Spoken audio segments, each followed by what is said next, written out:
कब से जो है एजुकेशन प्रॉफिट मेकिंग हो जाना चाहिए, इस बात को लोग मानने लगे।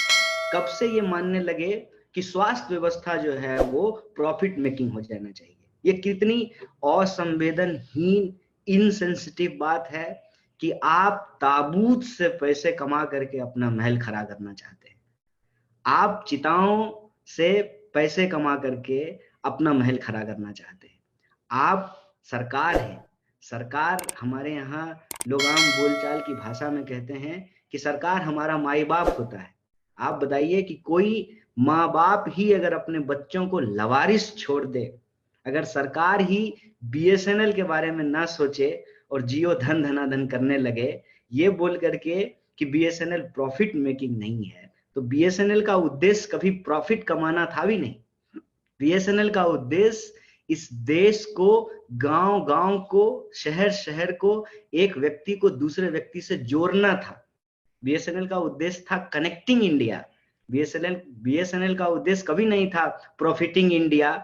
और प्रॉफिटिंग इंडिया के नाम पे दरअसल सेलिंग इंडिया इस देश के अंदर चल रहा है।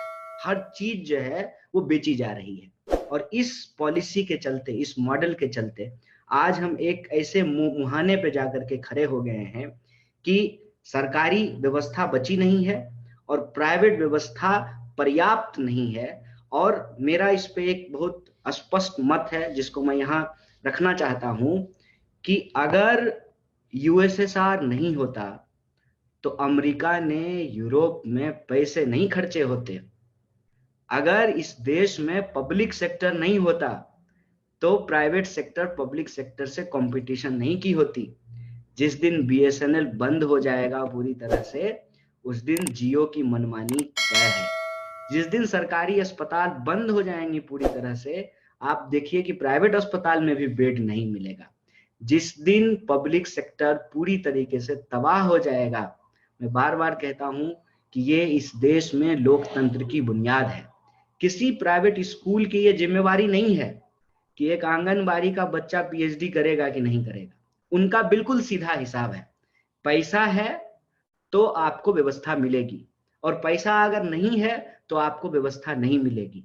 और इस पेंडेमिक ने, इस कोरोना काल ने जो हमारा आंख खोला है, जो हमको दिखाया है, वो ये है कि ऐसी भी परिस्थिति आ सकती है कि पैसा होने के बावजूद भी, धन होने के बावजूद भी आपको अस्पताल में बेड ना मिले।